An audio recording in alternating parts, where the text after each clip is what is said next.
Venus Mirza के अलावा तो हो गया। मिर्जा की तरफ डिस्कशन अभी क्वेश्चन और कर लेते हैं, उसमें शायद आ जाए तो डिस्कस करते हैं। मिर्जा में जरा कुछ मसले हैं, बाकी वीनस वगैरह तो हो गया था। आवाज आ रही है? पहले तो पेज नंबर 253 निकालेंगे, जरा कुछ और एंट्रीज कर लेना, एक और क्वेश्चन करते हैं। जो मसले आए थे मिर्जा में हल हो गए।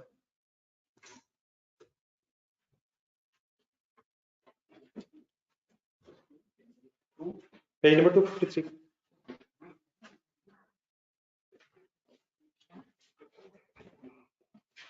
शुरू कर लें, जरा टाइम जरा कम है, कम उसमें क्वेश्चन कंप्लीट हो जाए। पेज नंबर 253 पे क्वालिटी लिमिटेड लिखा है, ठीक है? इसकी रिक्वायरमेंट होने की क्या?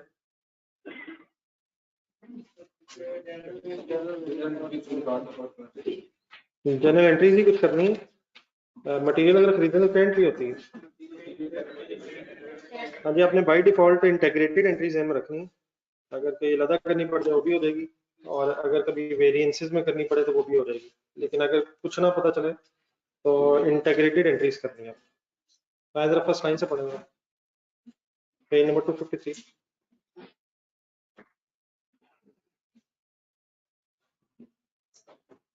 Quality Limited is a manufacturer of washing machines.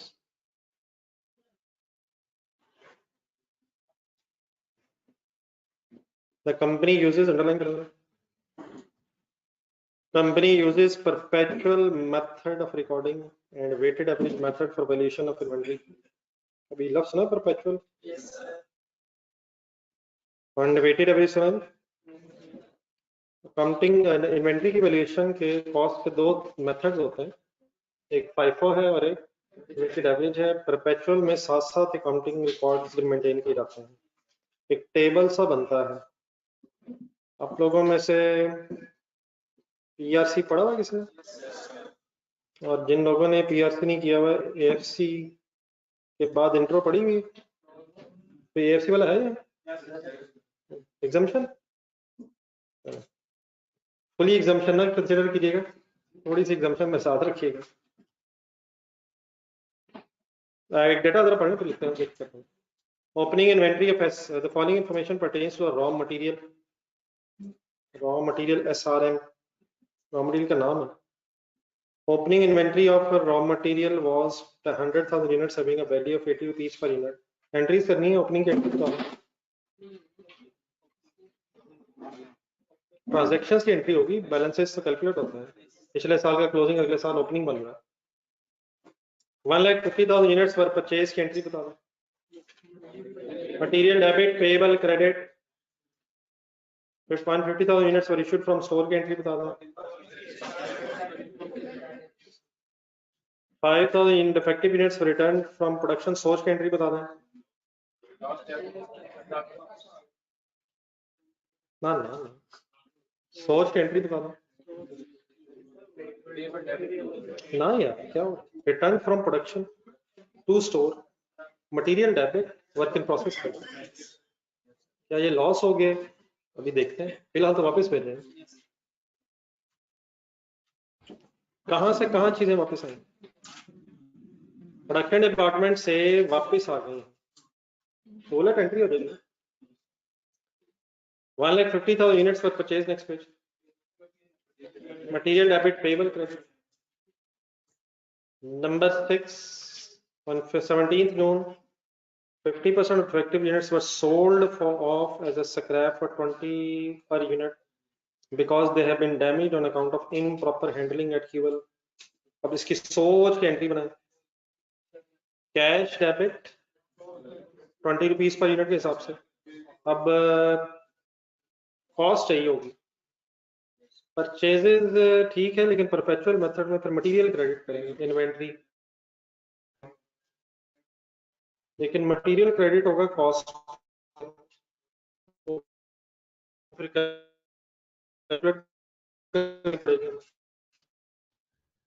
और बैलेंस कोई तो नेट लॉस आ जाएगा। वो तो से ना, टेबल बनाएगा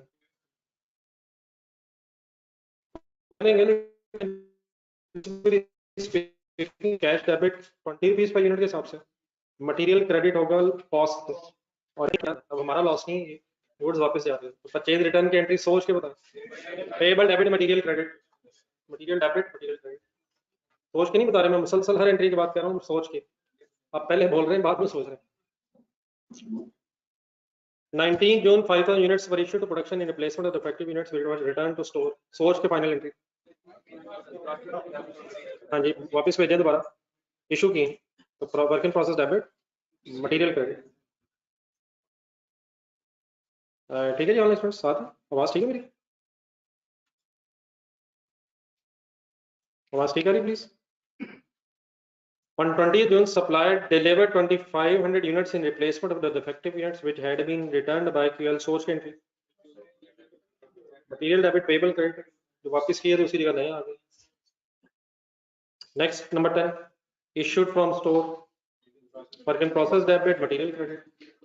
During physical stock count, हर साल के एंड पे फिजिकली चीजें गिनी जाती हैं। It was noted that closing inventory of SRM included 500 obsolete units having NRV of 30 per unit. अब ये भी कॉस्ट से कंपैरिजन करेंगे, अगर लॉस है तो उसकी बेस करते हैं। और लास्ट में कहता 4000 यूनिट्स वर फाउंड शॉर्ट, ये तो सीधा किया, ये तो कम हो गया, ये तो लॉस डेबिट मटेरियल क्रेडिट है। हाँ, जो 500 यूनिट्स है क्या स्टॉक में पड़े, स्टॉक में पड़े हैं, लेकिन उसकी अगर एनआरवी कॉस्ट से कम होगी तो लॉस इमीडिएटली रिकॉर्ड हो जाएगा। तो ये सारी स्टोरी रजिस्टर खोलो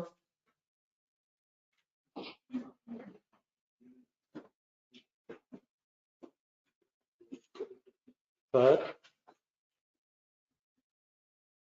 मुझसे बातें करने अगर दूरी करनी है तो मैं भी खड़ा, तो पेज नंबर से पूछो, तो पेज नंबर पता नहीं आया,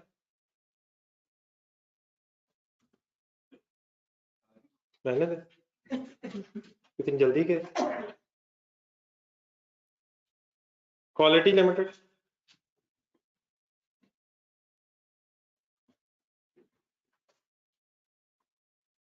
जर्नल एंट्रीज का फॉर्मेट बना दो,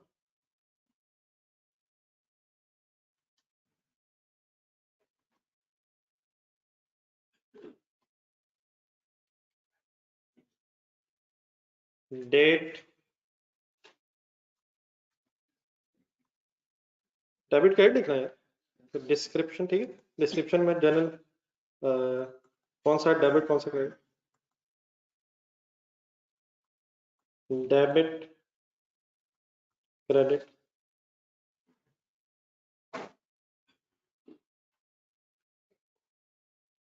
कैलकुलेटर्स पकड़, शुरू करेंगे, पहले एंट्री बताएं, date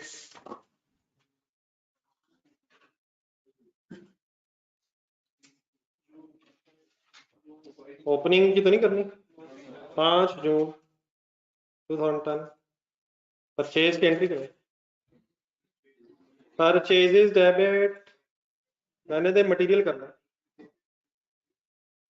material account debit, payable credit, payable creditor, trade payables,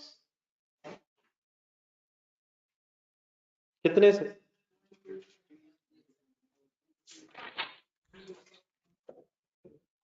150 multiplied by 85, 12.75 million.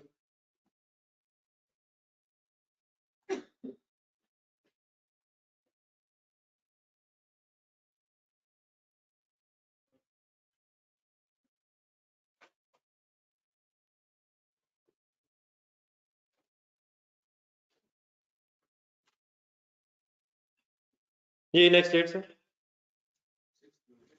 6 जून, इस दिन क्या हुआ,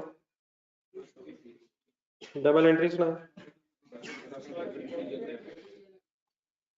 work in process debit material credit, thousands में करें,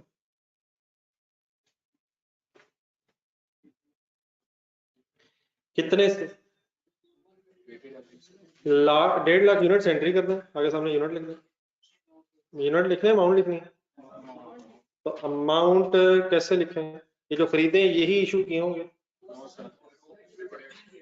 ओपनिंग भी पड़े हैं और मेथड फाइफो अगर होता तो फिर भी लाख पहले ओपनिंग वाले इशू हुए होते एट द रेट ऑफ 80 और 1.5 लाख में से फिर 50,000 इशू हुए होते eight the rate of 85।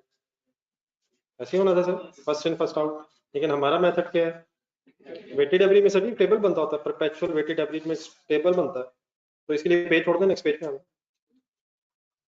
First paragraph पढ़े, परपेचुअल इन्वेंटरी सिस्टम है और वेटेड एवरेज मेथड है।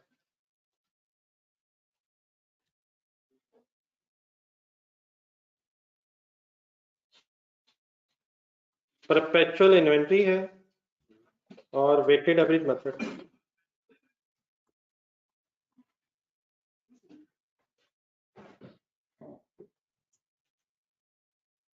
एक टेबल्स है, किसी को याद है फॉर्मेट उसका?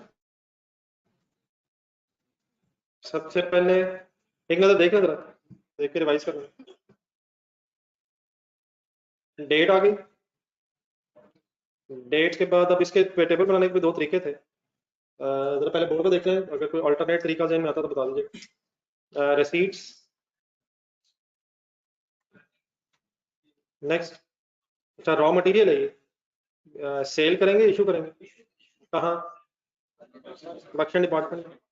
और बैलेंस आती है हेडिंग सर। फिर हर कॉलम में रिसीट इश्यूज बैलेंस के कॉलम में 3 कॉलम्स, क्वांटिटी, रेट, अमाउंट। आ जाएगी ध्यान में या किसी और तरीके से बनाया हुआ? ठीक है, नहीं जिन्होंने नहीं बनाया उनसे तो नहीं पूछ रहा, लेकिन लगता है जिन्होंने बनाया हुआ उन्हें ज्यादा भूला हुआ है।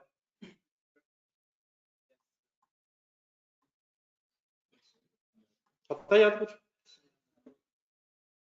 क्वांटिटी और रेट के लिए जरा थोड़ा सा कंपैरेटिवली कम जगह रख लीजिएगा, अमाउंट जरा बड़ी है तो उसके लिए जरा स्पेस बड़ी रख लीजिएगा। बना लें सर, पता है मुझे, कुछ याद नहीं आता।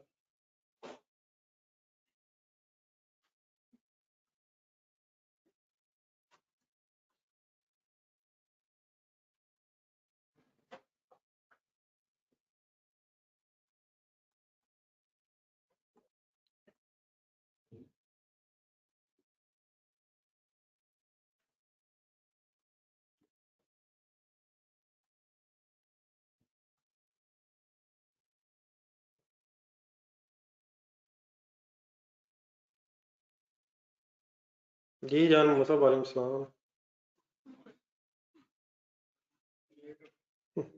नहीं लेट नहीं, काफी दिनों बाद जामा मसब तशरीफ फरमा हुआ है।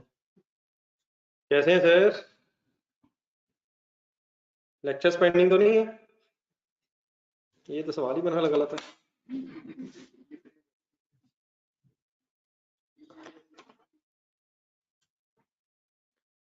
जी सर, जी स्टार्ट करवाना था, टाइम हमारे पास लिमिटेड आज, तो कम से कम ये क्वेश्चन कंप्लीट हो गए। बिस्मिल्लाह पढ़ें, स्पीड अप है।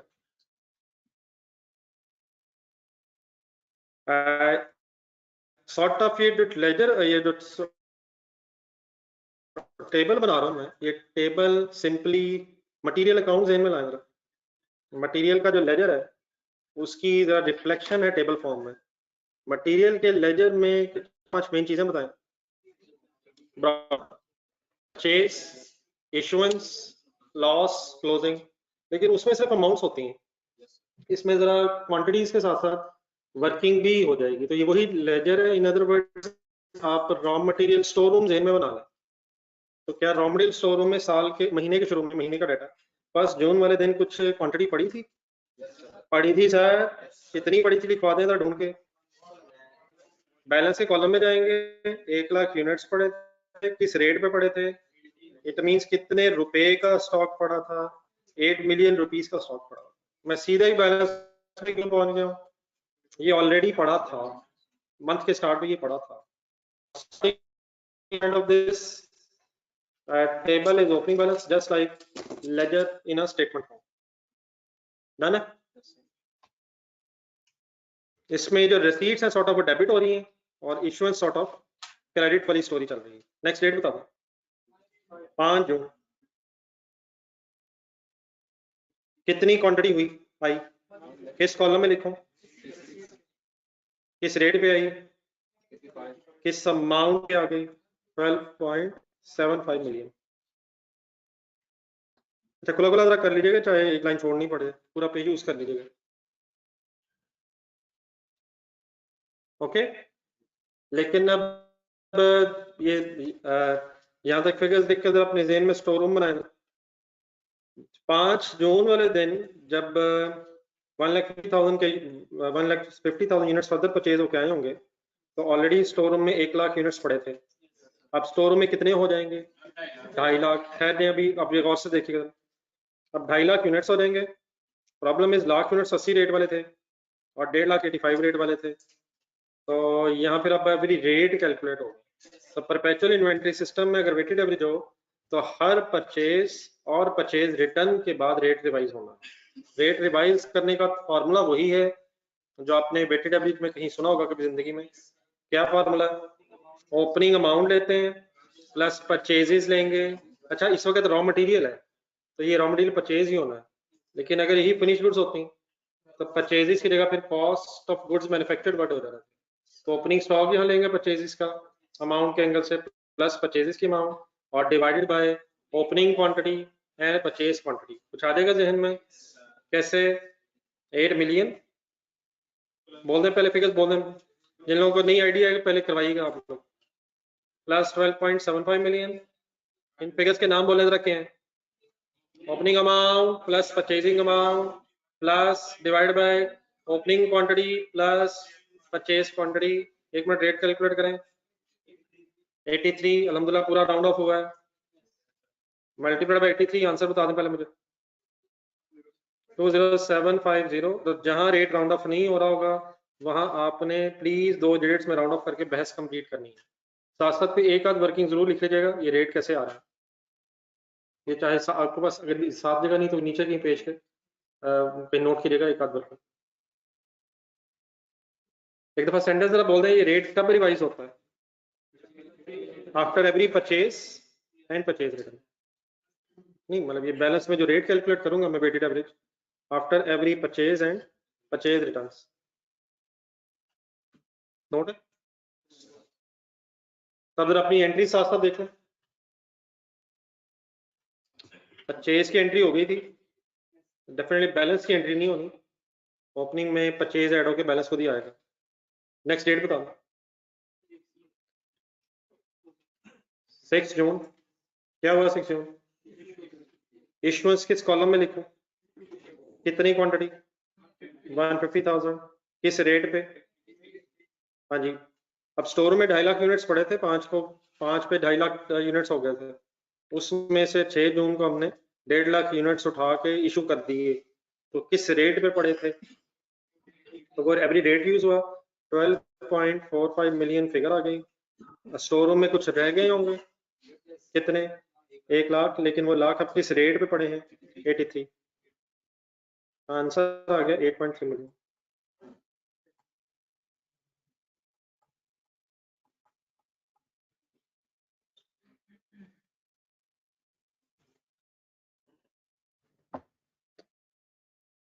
फिगर्स प्लीज सॉल्व हो रही है, कंडी कीजिएगा।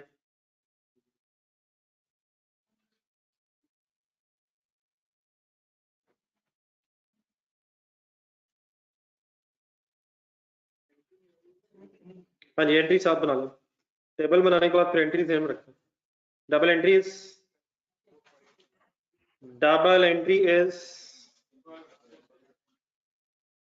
Work in process, sorry entry लिखी हुई शायद, work in process debit, amount चाहिए थी 12.45 मिलियन, 12.45 मिलियन।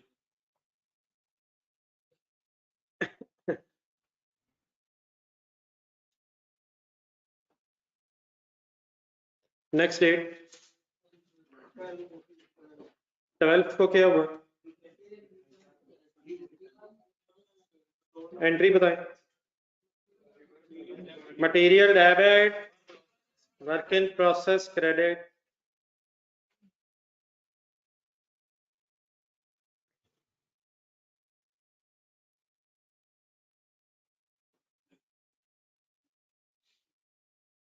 अमाउंट कैलकुलेट करने के लिए टेबल की तरफ आए जरा।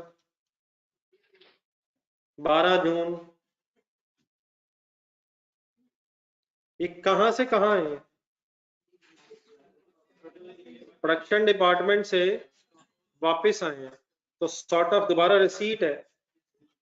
क्या ख्याल है, किस कॉलम में लिखूंगी? ये जो इशू हुआ था उसमें से वापस आ रही चीजें, स्टोर रूम में वापस आ गई हैं, तो लिख दो रिसीट्स में। कितना? 5000। रेट बताएं। 83 पे इशू की थी, 83 पे वापस आ गई। 415 कॉल कीजिएगा, 000। बैलेंस करवा दें जरा। बैलेंस में कितने यूनिट्स हो जाएंगे? बढ़ जाएंगे, वापस आए हैं कुछ, तो 83 स्टोर रूम में 105,000 यूनिट्स हो जाएंगे 8715,000 के।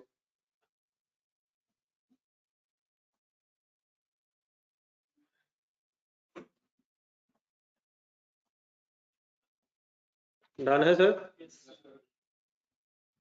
एंट्री की अमाउंट लिखें।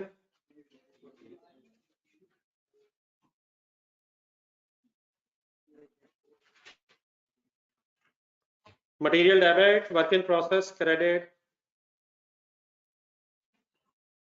Figure is 415,000।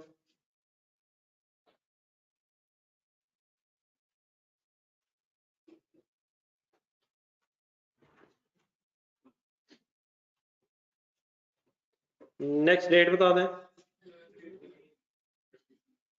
15 जून।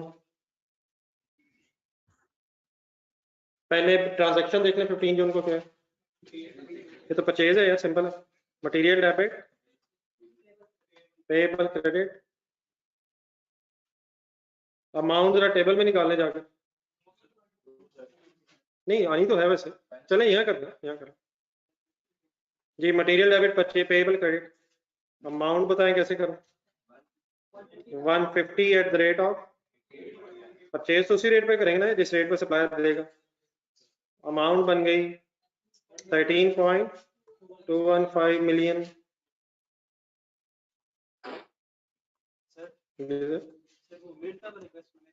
मिर्जा वाले क्वेश्चन में अगर ऐसे नहीं हुआ तो उसको ठीक कर लेंगे सर। ऐसे ही हुआ हुआ सर, आप टेंशन फ्री रहे। मिर्जा में भी ऐसे ही हुआ हुआ है, लेकिन ऐसे ही हुआ है, आप टेंशन ना लें। ऐसे ही हुआ है, ऐसे ही। अगर कोई गलत हो गया तो ठीक कर लेते हैं। मिर्जा साहब में अल्हम्दुलिल्लाह कोई इशू नहीं है जी। 15 जून की परचेज रिकॉर्ड करें टेबल में। 15 जून वाले दिन 1.5 lakh units at the rate of 88.1। Amount बन गई 13.215,000। और देयर फॉर बैलेंस में क्या रेट दोबारा रिवाइज होगा? ये रेट कब और कब रिवाइज होगा यार? लेकिन अब रेट कैसे कैलकुलेट करने के लिए फिगर्स कौन सी लेंगे? नहीं अब ओपनिंग नहीं लेते रहना बार बार। 15 से पहले अब कौन सी फिगर है? 8715,000। अब 15 के एंगल्स ओपनिंग ये प्लस 13,215 डिवाइडेड बाय 1,05,000 पहले थे, 1,50,000 और हो गए, टोटल 2,55,000 हो गया। लेकिन उसका रेट क्या आया? 86, फिर राउंड हो गया, आंसर आया 21.93 मिलियन। बस एक सेंटेंस दोबारा रिपीट कर लें। Rate is calculated after every purchase and purchase return.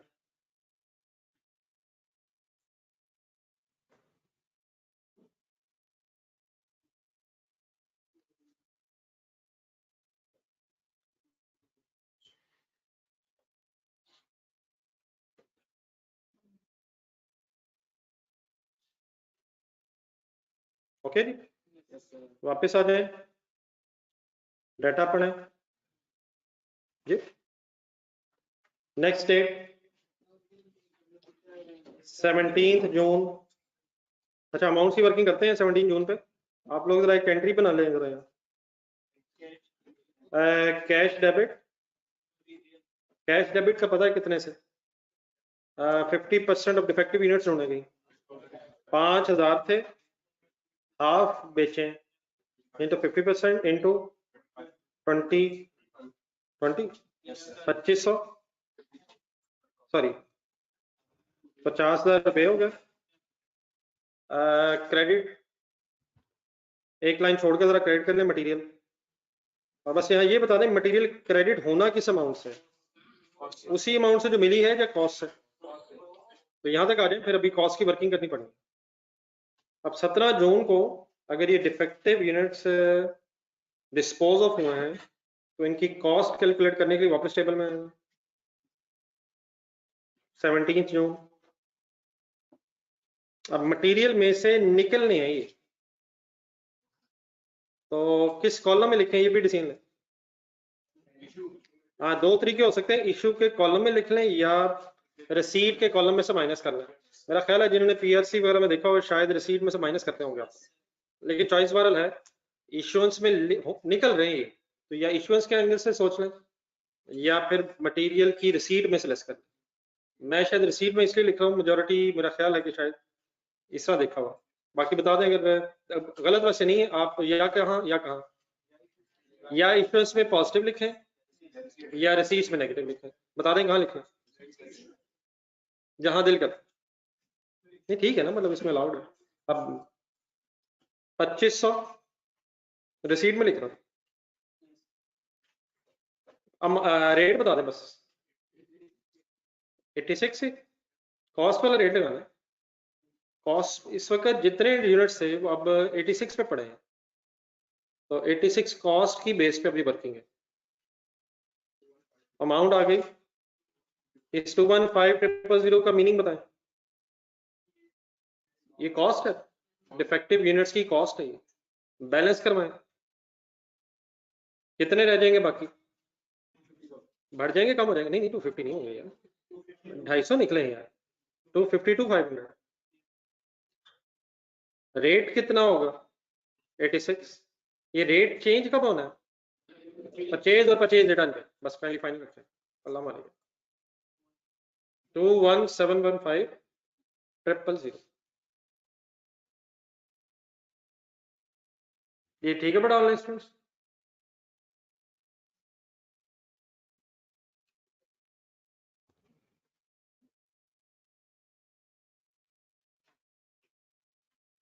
Double entry पूरी करवाएं। कैश डेबिट हुआ था 50,000 से, मटेरियल क्रेडिट हो गया 2,15,000 से, कितना नुकसान हो गया है, प्रॉफिट एंड लॉस में कितना लॉस जाएगा 1,65,000।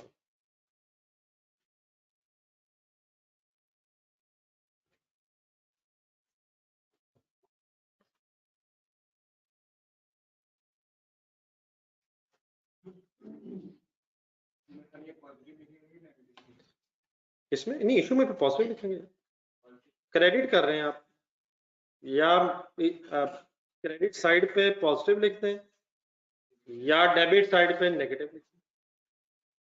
मैंने डेबिट साइड पे नेगेटिव लिखा है, ठीक है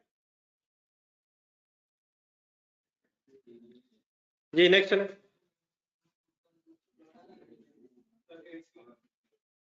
जी। 5,000 को अगर आप 50% करेंगे, डिफेक्टिव यूनिट्स का 50% है यार, सारे सब ध्यान दें यार जी। चलो आगे, कौन सी डेट आ गई 18 जून, गौर से पढ़ें, एंट्री बताएं, कंसंट्रेट करें जरा यहाँ। 18 जून 2010, पेएबल डेबिट, मटेरियल क्रेडिट, ये लॉस है या परचेज रिटर्न है? ये हमारा रेट लॉस नहीं है, ये उसने अगर वापस लेनी है तो उसका फिर लॉस है जी। इसकी अमाउंट निकालनी है, कितने यूनिट्स भेजे हैं बाकी वापस, रिमेनिंग टोटल कितने थे, उसमें से 2500 तो अपना लॉस हुआ, 2500 रिटर्न हुआ है। एक सेकंड दोबारा टेबल में आए, नहीं एक मिनट जरा, डेट इसकी क्या है 18, कंसंट्रेशन फुल, नहीं वो ठीक है आपकी बात, एक सेकंड जरा। अब परचेज रिटर्न्स कहाँ लिखें, किस कॉलम में लिखूं? इश्यूएंस में मेरा ख्याल ये मुनासिब नहीं है। परचेज रिटर्न्स मेरे ख्याल परचेज में से माइनस होनी चाहिए, तो ये रिसीट्स बेहतर है। लाइक डेफिनेटली नेगेटिव होगा। एक बार बात मेरी पूरी कर लेना है। 2500 नेगेटिव, लेकिन अब ये रिटर्न के एंगल से है। रेट बताएं, rate rate rate rate rate 86 86 86 है यार एवरी रेट। लेकिन सप्लायर जो है वो रिटर्न अगर लेगा अपनी, तो उसी रेट पे लेगा जिस रेट पे हमने उससे खरीदा होगा। इसलिए ब्रैकेट में जाए जरा, ये कहां से रिटर्न हुई है? 5 जून वाली परचेज से हुई है, तो देयर फॉर 85 ले रहा हूँ। अच्छा, यहाँ 86 क्यों नहीं ले रहा? सप्लायर ने जो चीजें बेची हैं अगर रिटर्न करेंगे तो उसी रेट पे अपनी चीजें वापस लेगा। ठीक है, परचेज रिटर्न उसी रेट पे होंगी जो सप्लायर से एग्रीड रेट है। वो तो हम अपने अपनी वर्किंग के लिए कभी रेट निकाला हुआ। ठीक है, आंसर बताइए। 212500 और बैलेंस करवा दें। यूनिट दे देंगे 2.5 लाख। यूनिट तो बता दें यार, 2.5 लाख का रेट बताएं। हाँ जी, रेट कब और कब निकालना है? After every purchase and purchase return. लेकिन अब ये परचेज रिटर्न पे रेट निकालना कैसे है? ध्यान रखें, बताएं कैसे कर वर्किंग। 21715 प्लस या माइनस? आप परचेजेज अगर हैं तो प्लस हो रही हैं, और अगर रिटर्न्स हैं तो माइनस हो देगी फिगर, और डिवाइडेड बाय 252,500 और माइनस 2500। थोड़ा सा स्पेसिफाई कर लें ताकि बाद में जरा एक नजर देख के याद आ जाए। परचेजेज अगर हैं तो प्लस, और अगर परचेज रिटर्न्स हैं तो फिर माइनस हो जाएगी। फाइनली रेट बता दो। 86.01। ये महीना बाद गेम हो गई शुरू। आंसर आ गया 21 पॉइंट, बताइए, 502.5।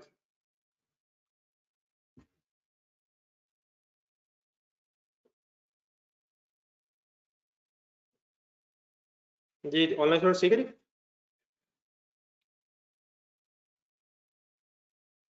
डबल एंट्री सुना दें। अमाउंट बन गई 212,500, 212,500, 212,500।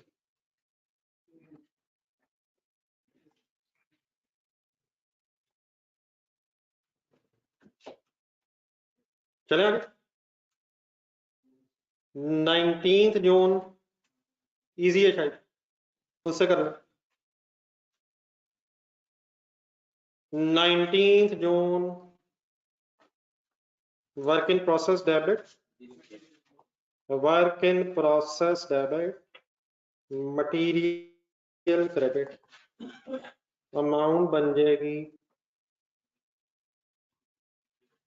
टेबल में इशुएंस है जी।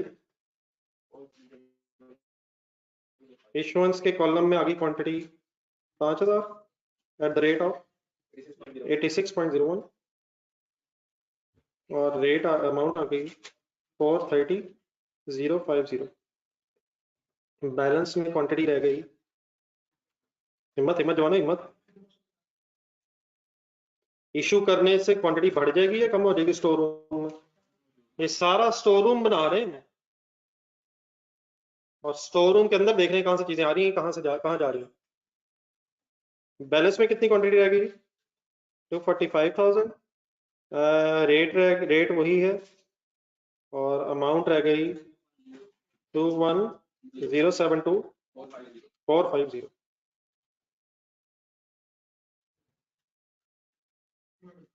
जी ठीक है जी, खत्म।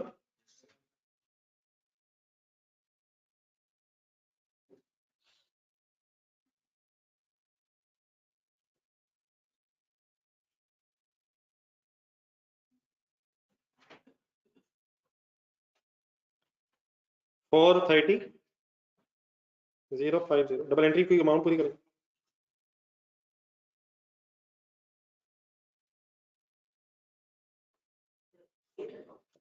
नेक्स्ट डेट बताओ। 20 जून क्या हुआ इस दिन? हाँ जी, दोबारा परचेज हुई है, रिकॉर्ड करें।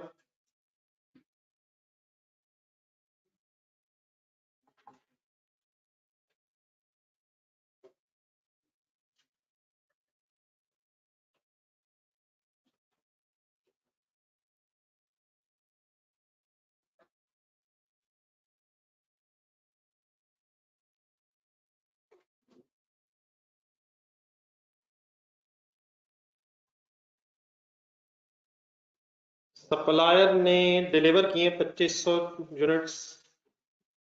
इसका रेट नहीं दिया था, किसकी जगह दी है? उसी डिफेक्टिव के केस जो रिटर्न हुए थे, तो यकीनन हो सकता है रेट नया हो गया हो, अगर वो कह दे तो। लेकिन अगर नहीं है तो बताएं कौन सा रेट? 86.01 वही वाला रिप्लेसमेंट वाला, तो उसी के पेबल्स दी हैं दोबारा, तो इसलिए हम वही रेट ले रहे हैं जिस रेट पे रिटर्न हुई थी। ठीक है, आंसर बताइए। 212500 पॉजिटिव नेगेटिव, किस कॉलम में? रिसीट, बैलेंस में कितना हो जाएगा? तो 47,500। समझ आ रहा है प्लीज सबको? रेट रिवाइज करेंगे, कब कब करते हैं बताएं, कैसे रिवाइज करूं? तो 1072450 plus 212,500 and divided by 245,000 plus 2500। Rate तकरीबन दोबारा मेरे ख्याल डाउन हो गए 86, और आंसर हमारा आ गया है 21, बताइए 21284। बता दे जो आ रहा है, बता दीजिएगा। 4950 देख 86 पूरा हो गया मतलब लगा, 85.99999 जा रहा है। यहाँ लिखना तो लिखना, लेकिन पेपर में 86 लिख लीजिए जी। गलत तो नहीं होगा प्लीज? 86 रेट अमाउंट बता दें सर, डबल एंट्री की अमाउंट भी बता दें। 2,12,500 212 500 212 500। ठीक है ऑनलाइन स्टूडेंट्स, नेक्स्ट डेट की एंट्री जल्दी से खुद ही कर लें। Work in process debit, material credit,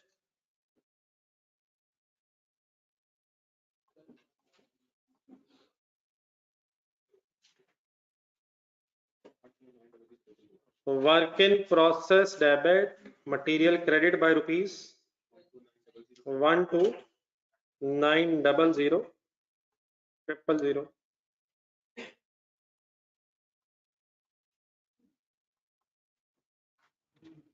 कैसे? टेबल में कंप्लीट करेंगे। 21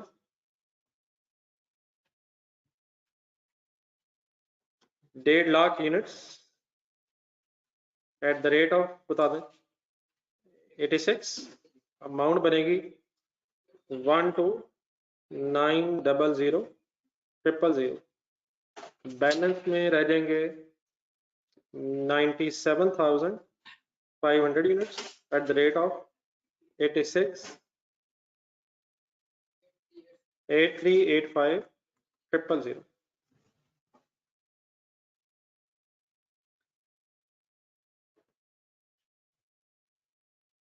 तो बात समझ आ गई सारी? लास्ट स्टेप रह गया, लास्ट स्टेप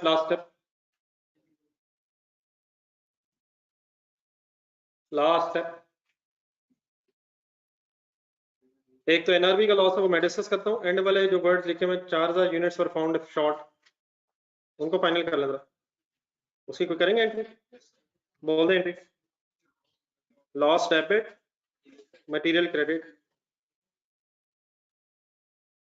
30 जून ही अभी ईयर एंड पर पता चला। Loss debit material credit, loss से प्रॉफिट लॉस में जाएगा, ऑपरेटिंग एक्सपेंसेस समवेयर,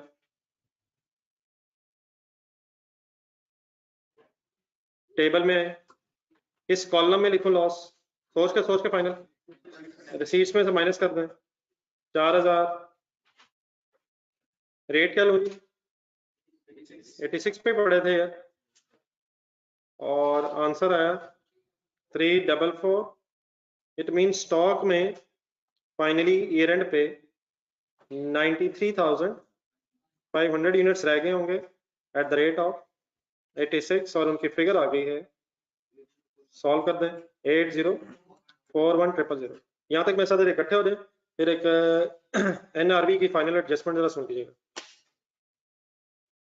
टेबल बना दिया, सारा टेबल बनाते हुए आपने क्या जहन में रखा है? हाँ ठीक है, एक तो रेट रिवाइज होना after every purchase and purchase return, लेकिन इसमें मेरे ख्याल ज्यादा बेहतर चीज ये है कि आप मटेरियल का स्टोर रूम जहन में रखते हैं, उसमें कितना था, कितना आया, किधर गया, फिर आया, फिर गया, कितना बच गया, ये सारी स्टोरी हुई है। और बैलेंस में रेट तब चेंज हुआ जब परचेज हुई और परचेज रिटर्न हुई, इकट्ठे सर। एक लास्ट एडजस्टमेंट रह गई है, इधर ही वर्किंग लिखना सर, पढ़े जरा लास्ट पैराग्राफ। ये 500 यूनिट्स की बहस होनी है, ये 500 यूनिट्स वैसे हैं, ये इन 4000 और 500 यूनिट्स में कोई फर्क है? 4000 और 500, 4000 तो गायब है, वो तो वैसे ही गायब है, ये 500 है तो सही, लेकिन इन्हें फ्यूचर में बेच के शायद लॉस होना, तो वो चेक करना हमने। और अगर लॉस एक्सपेक्टेड है तो लोअर ऑफ कॉस्ट एनआरवी के बेस पे वो लॉस इमीडिएटली रिकॉर्ड होना, तो साथ रहेगा।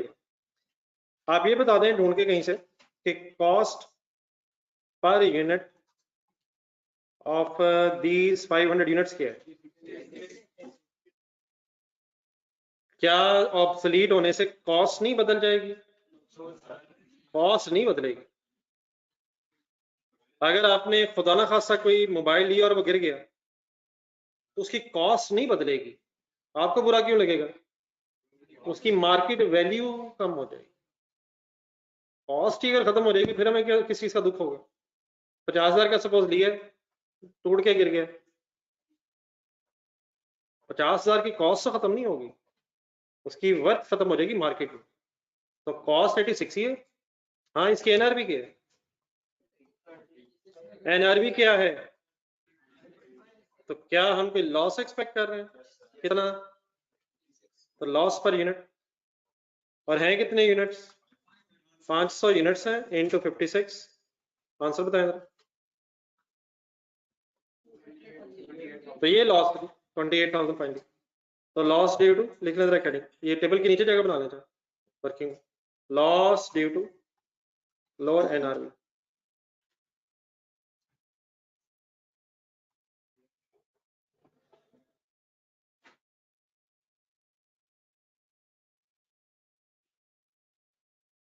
Loss due to lower NRB. अब इसकी कोई एंट्री बतानी है जी आप, और खास तौर पे जिन हजरात का ये क्लेम है कि उन्होंने पीआरसी किया हुआ है, बाकियों को मैं बता देता हूँ। हाँ जी, हाँ जी, ये जो क्लोजिंग स्टॉक होता है ना, ये income statement, profit loss statement में लाएगा, ये क्लोजिंग स्टॉक जैसे ही आप कम करेंगे, ये कम होना ज्यादा होना, 86 से 30 पर यूनिट पे आना, तो क्लोजिंग स्टॉक कम होने से फिर प्रॉफिट क्यों कम होता है? कॉस्ट ऑफ सेल बन जाती है, वो डायरेक्ट रिलेशनशिप क्या है, वो कॉस्ट ऑफ सेल बढ़ जाती है। तो ये जो असल में 4000 यूनिट्स लॉस वाले जो पहली चीज थी जो शॉर्ट हुए, ये तो आपको समवेयर नजर आएंगे ऑपरेटिंग एक्सपेंसेस में। ये जो लॉस है इसकी अमाउंट भी बल्कि सॉरी रहेगी मेरी 344, ये जो 344 है लिख लिया आपने, ये 344 ऑपरेटिंग एक्सपेंसेस में नजर आएगा। लेकिन ये जो लोअर ऑफ कॉस्ट एनआरवी की वजह से लॉस होता है, ये क्लोजिंग स्टॉक क्योंकि कॉस्ट ऑफ सेल में होता है, इसलिए इसका इफेक्ट कॉस्ट ऑफ सेल के अंदर आ जाता है। तो यहाँ मटेरियल तो क्रेडिट हो रहा है, लेकिन लॉस के against cost of sale debit हो, मतलब ये लॉस ग्रॉस प्रॉफिट से ऊपर है, और ये जो दूसरा लॉस अदरवाइज है ये फिर प्रॉफिट लॉस में ऑपरेटिंग एक्सपेंसेस में नजर आएगा।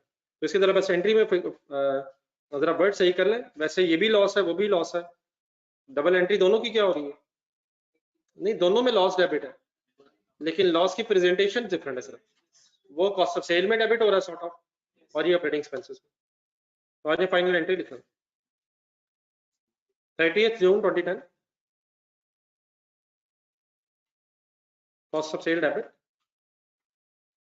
cost of sale debit and material inventory material credit, amount बन जाएगी ये 28,000।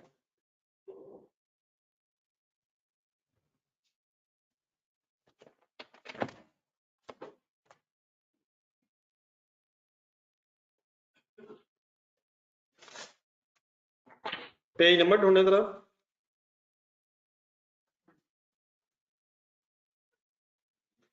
फोर 401।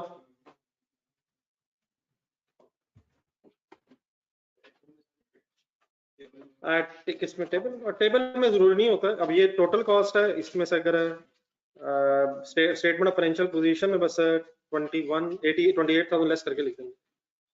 टेबल में असल में कॉस्ट का रेट आ रहा है, वो भी तरीका होता है वैसे, लेकिन जरूरी नहीं।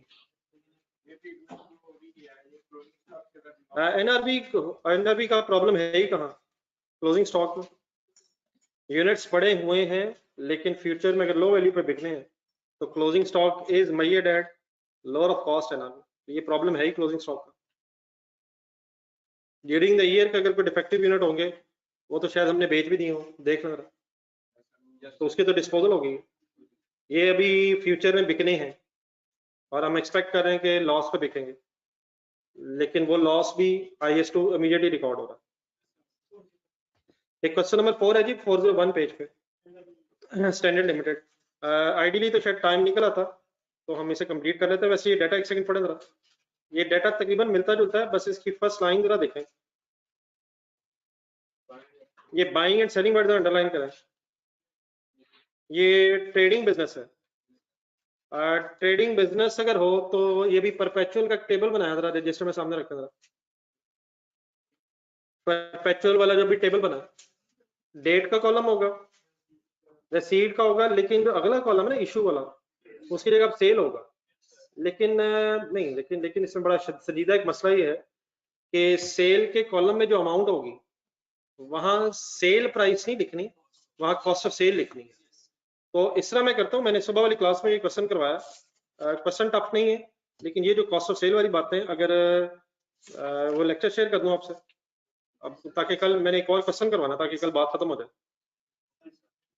वैसे नहीं, इसमें कॉस्ट ऑफ सेल वाला पॉइंट है, वैसे ये सेम सवाल है, इसमें और इसमें फर्क क्या है? अभी जो सवाल किया वो क्या है? नहीं, परपेचुअल दोनों ही है, रॉ मटेरियल परचेज होके इशू हो, यहाँ फिनिश गुड्स परचेज होके सेल होनी है, लेकिन वो जो सेल होनी है ना, तो उसके लिए अमाउंट जो टेबल बनना है उसमें वहां साथ साथ कॉस्ट ऑफ सेल कैलकुलेट होनी है। तो मेरा ख्याल है थोड़ा सुन लीजिएगा जरा। तो मैं इंशाल्लाह आपके पोर्टल पे, ये जो आपकी क्लास का पोर्टल होता है जिसमें रिकॉर्डेड लेक्चर्स आते हैं, उसमें उसको कट करवा के जरा करवाता हूँ। शायद जरा एक मिनट फात को बुलाइएगा।